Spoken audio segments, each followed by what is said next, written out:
Oke, assalamualaikum warahmatullahi wabarakatuh. Berjumpa kembali bersama kita di sini channel Sahabat Orchid TV, kawanku. Dan oke, buat sahabat-sahabatku semuanya, tetap selalu dalam kebaikan, dimudahkan segala urusannya, dilancarkan rezekinya, dan dikabulkan semua hajat-hajatnya. Amin ya robbal alamin. Sebelumnya, minal aizin wal faizin, mohon maaf lahir dan batin buat saudaraku semuanya. Jikalau ada salah-salah kata, kita tim Sahabat Orchid TV, mengucapkan selamat Hari Raya Idul Fitri. Dan oke, tema kali ini kita tema kisah penjual es yang bertemu langsung oleh Nabiullah Muhammad Shallallahu Alaihi Wasallam. Mari kita simak sampai akhir selesai. Yuk langsung saja kita simak videonya. Let's go. Ada suatu kisah, seorang tukang jual es. Jadi ada tukang jual es. Ini katanya ada kisah diceritakan oleh seorang kiai. Suatu hari nggak sengaja dia jualan di satu tempat di dekat masjid. Nggak taunya tiba-tiba setelah dia jualan masih banyak, nggak taunya datang segerombolan orang kayak baru datang selesai acara gitu, lewat di depan dia terus beli esnya. Akhirnya orang ini penasaran, kok kayak baru datang rame-rame, dari mana Pak? Ini kata orang-orang tadi yang rame-rame, kami baru pulang dari acara Maulid Nabi Muhammad SAW. Ini di mana acaranya? Ya kalau acara Maulid Nabi mah ya diganti-ganti, pindah-pindah tempatnya. Memang besok masih ada lagi? Ya masih ada, kalau udah musim Maulid begini ya tiap hari selalu ada majelis. Besok di mana? Akhirnya dikatakan besok di satu alamat gitu, kasih tahu alamat. Akhirnya besok si tukang jual es tuh pikir, wah ini tadi padahal yang datang cuma dikit, maksudnya ya segerombolan aja, ini aja udah bikin esnya dia laris.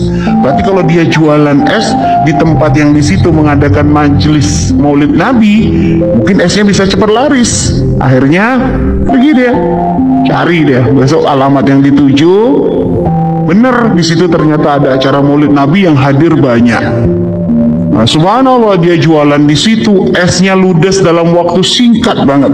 Padahal biasanya dia jualan dari pagi sampai sore, ini enggak, hitungan jam habis. Akhirnya dia senang, alhamdulillah enak banget nih. Besok nanya lagi dia, di mana lagi besok acara Maulid Nabi? Kasih tahu lagi, ada di tempat ini. Datang lagi besoknya dia, habis lagi dalam hitungan jam. Pokoknya setiap dia datang ke majelis Maulid Nabi itu laris manis. Lama-lama sering datang ke majelis Maulid Nabi, dia mulai memperhatikan. Selama ini nggak pernah, dia hanya jualan, nggak pernah masuk. Tapi akhirnya penasaran, kok orang pada demen sih datang ke majelis Maulid Nabi itu ada apa? Dia tuh pengen tahu. Akhirnya dia mencoba lebih dekat. Ternyata ngelihat di situ waktu pembacaan Maulid, udah gitu waktu mahalul qiyam, dia memperhatikan ada orang yang kadang sambil berdiri baca salat sambil nangis, air matanya menetes. Di situ dia tuh ada sentuhan. Loh kok kayak nikmat banget sih mereka itu. Akhirnya Pak, besoknya dia niat nggak mau jualan satu hari, dia pengen bener-bener bisa hadir majelis Maulid Nabi yang dibuka untuk umum. Akhirnya udah dapat temu tempatnya, besok dia hadir di majelis Maulid Nabi. Saat itu dia ikut membaca Maulid, dia dengerin ikut membaca sholawat, lalu denger tausiah. Apalagi waktu pas mahalul qiyam, dia ngerasakan ada sesuatu yang masuk di hatinya. Dia ngerasakan kayak ada getaran khusus, sehingga dia tuh sampai nangis. Dia sampai, ya Allah, kok ternyata hadir majelis Maulid Nabi itu nikmat banget. Kenapa nggak dari dulu aku tuh hadir? Dia merasa bersyukur banget. Akhirnya rasa candu dia, kecanduan datang ke majelis Maulid Nabi. Keesokan harinya mulai ada peningkatan. Biasanya dia jualan, terus setelah itu dia mencoba untuk hadir. Akhirnya keesokan harinya dia jualan, plus dia bagi-bagi es gratis untuk orang yang datang ke majelis Maulid Nabi. Sekali, keesokan harinya gitu lagi dia jualan, iya, tapi dia juga bagi-bagi gratis untuk orang yang hadir majelis Maulid Nabi. Senang dia, sampai ada orang yang bertanya, Pak, perasaan saya tuh lihat Bapak tuh kok sering banget bagi-bagi es gratis, emang nggak rugi? Akhirnya kata orang, saya tuh selama ini tuh belum kenal maulid, nggak pernah kenal maulid. Tapi waktu berapa ini saya dengar ngerasain hadir di majelis maulid, saya kok ngerasa seneng banget. Jadi saya tuh kepengen berbagi kepada orang yang hadir majelis maulid Nabi, supaya saya tuh bisa sambung dengan Nabi Muhammad SAW. Subhanallah. Kadang ada orang awam, nggak punya ilmu, tapi ternyata kalau sudah di hatinya dititipkan rasa cinta kepada Nabi itu luar biasa. Nih loh, makanya introspeksi kita nih kadang sering ngentengin, karena kadang kita kebanyakan ilmu, akhirnya malah prakteknya kita kurang. Sampai akhirnya si penjual es tadi itu niat, ya Allah, saya niat nanti tahun depan saya pengen ngadakan acara majelis maulid Nabi Muhammad SAW. Mulai dia nabung sedikit-sedikit dari penjualan es, ada disisihkan untuk acara maulid Nabi tahun depan. Terus setiap hari sampai akhirnya begitu memasuki bulan maulid tahun depan, dia punya duit cukup untuk mengadakan acara maulid Nabi. Akhirnya seneng ya dia, ya Allah, alhamdulillah, akhirnya bisa ngadakan majelis maulid Nabi di rumah. Akhirnya belanja, jadi ngundang 100 orang, nggak tanggung-tanggung. Pengen siapin untuk 100 orang acara maulid Nabi di rumahnya itu, ngundang 100 orang, dipanggil tetangga-tetangganya, diundangin semua, didatengin satu-satu, gak pakai undangan, didatengin. Datang ya, saya mau ngadakan acara maulid, datang ya, saya mau ngadakan acara maulid. Udah gitu dia belanja sendiri ke pasar, dia siapin sama keluarganya, bener-bener hidangan untuk menghormati orang-orang yang datang ke majelis maulid Nabi yang sudah disiapkan olehnya. Cuma tukang jual es ini kan ya di matanya orang-orang tuh kan ya orang fakir, sehingga orang tuh mau datang majelis maulid di tempatnya itu kok ragu, bener nggak nih? Akhirnya dia itu orang fakir kok, dia tukang jual es, paling nanti di sana ya ada orang kadang kan datang maulid datangnya pengen cari berkat, ada orang model begitu. Akhirnya ya tetangga kanan kirinya tuh nggak pada datang, ditunggu sama dia jam 7 malam ya, ngadain malam, kok nggak ada yang datang. Ditunggu jam 8 nggak ada yang datang. Akhirnya gimana tuh, ini kalau nanti kemalaman gimana? Ya sudah, akhirnya sampai jam 9 ditunggu, ternyata nggak ada yang datang. Akhirnya sedih ya, ya Allah, nggak ada yang datang. Cuma dia langsung dengerin keluarganya, istrinya sama anaknya 2 orang. Ya sudah, kalau memang nggak ada yang datang, kita aja yuk baca maulid. Dia baca maulid dengan keluarganya, dengan istrinya, dengan anaknya. Dia baca maulid, dan subhanallah, pada waktu mahalul qiyam, dia benar-benar ngerasakan nikmatnya baca maulid. Sehingga di mahalul qiyam tuh dia nangis. Dia tuh ngerasa sangat dekat saat itu dengan Nabi Muhammad SAW. Dia nangis, dia ngerasa bersyukur, ya Allah. Satu sisi bersyukur karena Allah diberi kemudahan untuk bisa mengadakan majelis maulid. Satu sisi sedih, kenapa di saat dia punya keinginan mengadakan majelis maulid kok gak ada yang hadir. Sedih dia. Ketika dalam keadaan nangis begitu nak, tiba-tiba ada yang ngetuk rumahnya. Ada yang ngetuk rumahnya. Setelah itu begitu dibuka oleh dia pintu itu, ternyata ada datang serombongan orang, ya, datang serombongan orang pengen hadir majelis maulid tersebut. Dan ternyata di antara rombongan tadi dia melihat ada satu sosok yang sangat menakjubkan bagi dia. Satu sosok di antara tamu-tamu yang datang tuh yang di mata dia tuh ini orang nih ajib banget, luar biasa banget. Dia tuh seneng, ya Allah, ini tamu dari mana? Dia nggak pernah ngelihat wajahnya, nggak pernah tahu. Tapi ini dari hatinya ini kayak ini orang ini bukan orang sembarangan. Dia tanya, Bapak siapa? Akhirnya dijawab, aku Muhammad Rasulullah. Karena subhanallah, Nabi diberi kemuliaan oleh Allah bisa mendatangi siapapun dalam keadaan terjaga. Dan itu pangkat. Setelah itu subhanallah, kejadian itu benar-benar menjadi sebab dia semakin cinta dengan Nabi Muhammad SAW. Sholawat tidak pernah terlepas dari lisannya, sampai menjelang kematian pun terus mulutnya terus bersolawat. Dan selalu dia berpesan kepada keluarganya, ngasih amanat, ngasih wasiat, sampai kapanpun minta kepada keluarganya untuk selalu mengadakan majelis maulid Nabi Muhammad di rumahnya. Subhanallah. Oke saudaraku, jangan cuma berhenti di sini, kita lanjut kajiannya dari Gus Bahah bertemakan Maulid Nabi. Masih cintaan kita terhadap Nabiullah Muhammad SAW. Allahumma sholli alaihi. Mari kita simak videonya. Let's go. Kula gada obsesi setunggal tentang maulid. Tiang itu kedah seneng. Terus buatan angsal tiang Islam buatan seneng. Kula dadi kiai nak guyu luwih banter timbang Mas Arwani. Ora oleh kula susah. Nak kula susah jadi presiden buruk, wong trauma dadi napa? Kiai. Jadi kula haram guyu sak ngisor ya Mas Arwani. Kudu afrahu minhu supaya wong ngerti nak kiai luwih bahagia timbang DPR. Terus ayo kula pol senenge niku pol. Kula anut pokoke anut kiai-kiai riyen, anut ulama-ulama riyen niku bener-bener seneng. Nak sampean ra seneng niku repot. Wong rawani dadi kiai, rawani dadi habib, gak wani dadi wong apik. Mergo wong apik ora kepenak. Terus kudu seneng. Sehingga iman tertinggi niku nggih seneng, ridho niku seneng banget. Kula bantu beberapa santri teng mriki kula niat tarbiyah teng santri-santri. Sedanten redaksi tentang maulid. Kula pilih beberapa. Asyroko jadi mencorong. Kenapa tidak milih kata anaro? Kalau anaro itu padang tapi sudah menyengat. Kalau asyroko itu padang tapi enak. Kira-kira jam 8-9. Sehingga beliau memilih kata asyroko.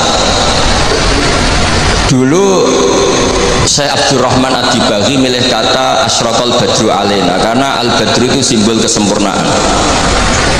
Itu juga baik.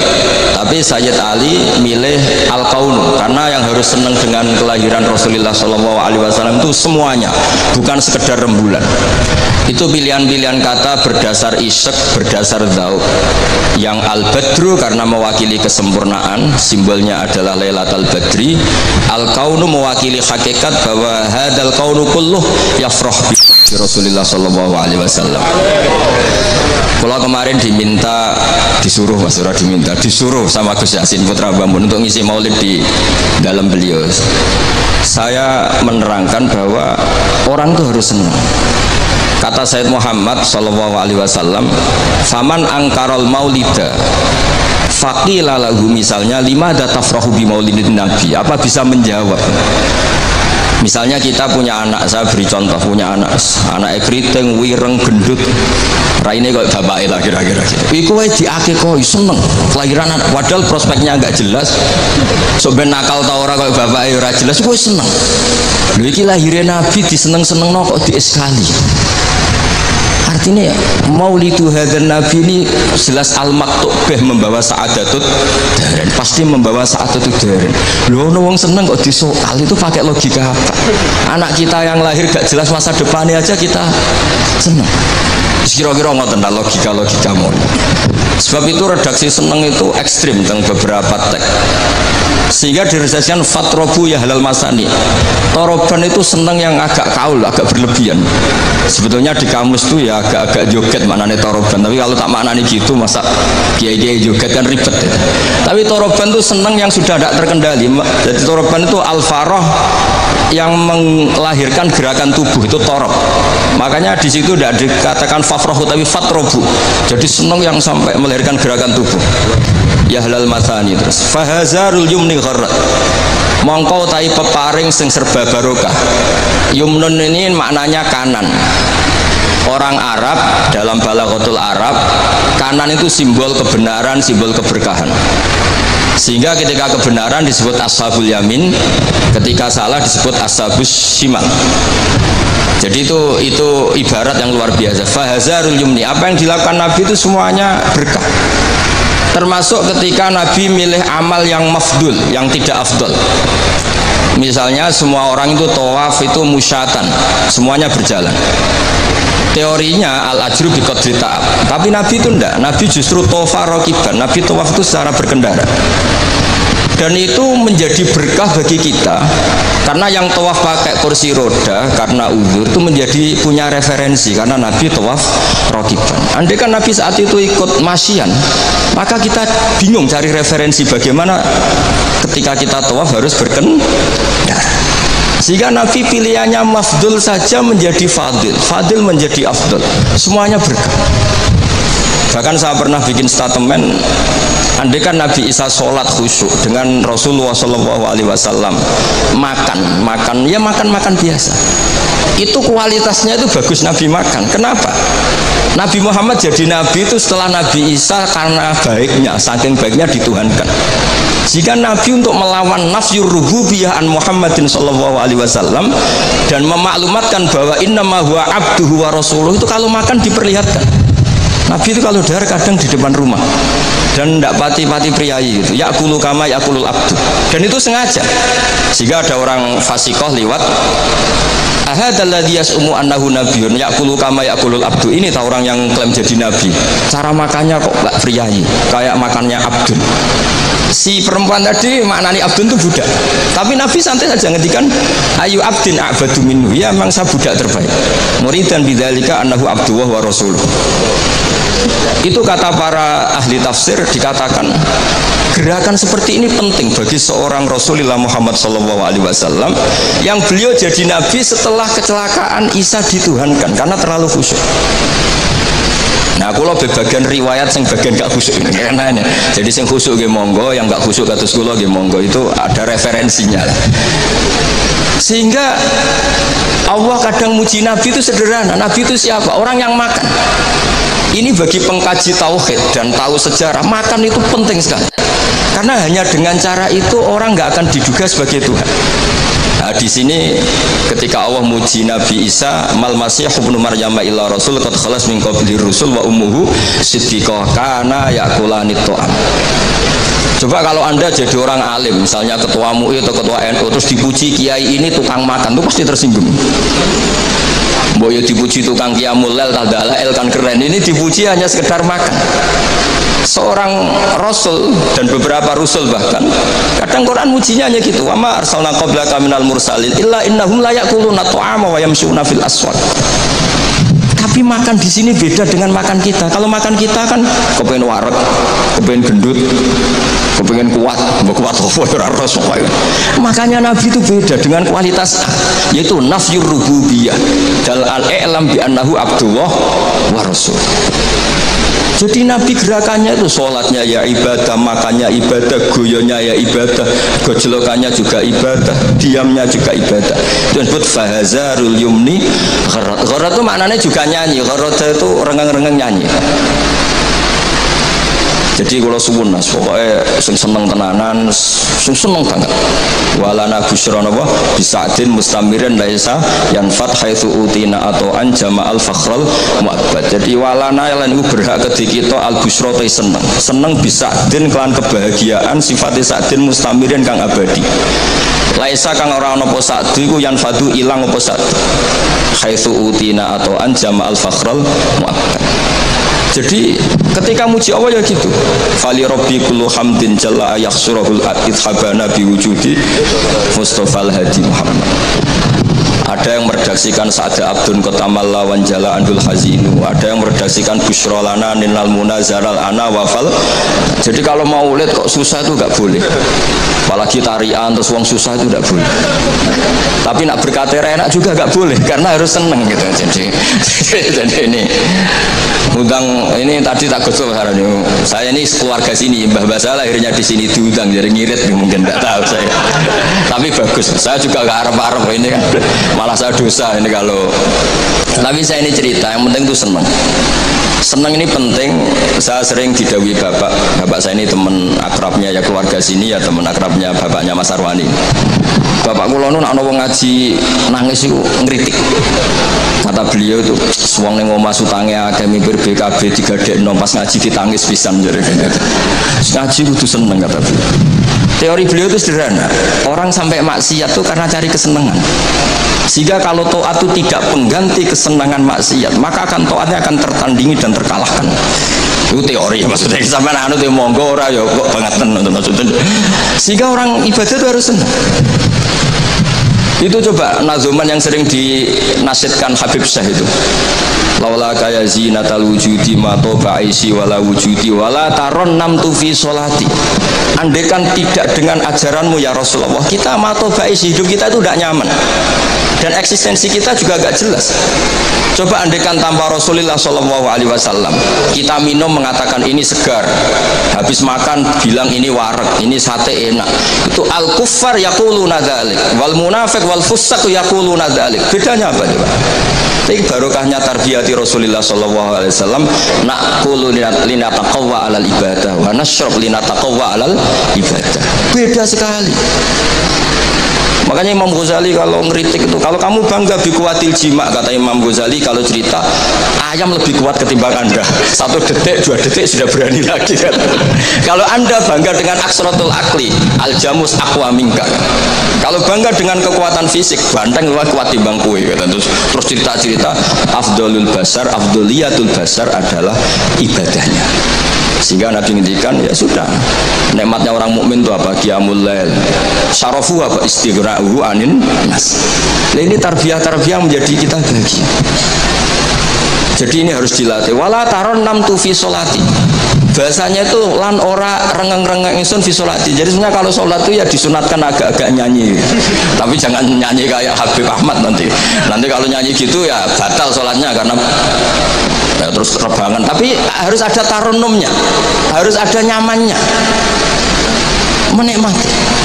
Saya tuh kalau sujud itu tak nikmati, karena ketika nanti saya ketemu Allah Ta'ala, kenangan terbaik saya karena di bumi pernah sujud. Jadi sebenarnya nak disuting kabeh, mangan molo-molo ngombe serokokan, kira-kira ya rada isen lah gitu. Tapi kalau pas syutingan, pas sujud kan keren. Apalagi misalnya DPR syutingan terus turu diding-diding kan gak keren itu. Jadi artinya ini katanya Habib Syekh, wala taron namtu fi sholati wala ruku'i wala sujudi. Jadi intinya harus senang. Mungkin kalau seneng yo latihan Mas Arwani. Asline ketok yo seneng Mas Arwani wong gajine luwih akeh, tapi kula tetep luwih seneng. Jadi kalau suwun sing kiai-kiai desa kabeh kudu seneng. Suwe-suwe seneng. Sehingga gak jadi presiden buruk orang soleh iku ndadekno trauma, susah. Haram kok susah. Nah di sini kualitas qauluhu ta'ala ala inna auliya Allahi la khaufun 'alaihim wa lahum yahzanun. Karena senang ini penting. Untuk jadi wali itu harus senang. Jadi ini jelas ya, niki mun kata-kata mari bingung kula piyambak nggih ora pati wani matur teng arepe Habib Ahmad niki. Lah dikongkon dadi ya nurut mawon ngoten mawon. Assalamualaikum warahmatullahi wabarakatuh. Terima kasih banyak buat saudaraku semuanya yang sudah mendengarkan kajian singkat dari beliau yaitu Gus Baha. Terima kasih banyak, mudah-mudahan kita bisa mengambil ibroh dan bisa menerapkan dalam kehidupan sehari-hari. Jangan lupa like and subscribe dan jangan lupa nyalakan tombol notifikasinya biar tidak ketinggalan video-video terbaru dari channel Sahabat Orchid TV. Terima kasih banyak. Wassalamualaikum warahmatullahi wabarakatuh. Bye-bye.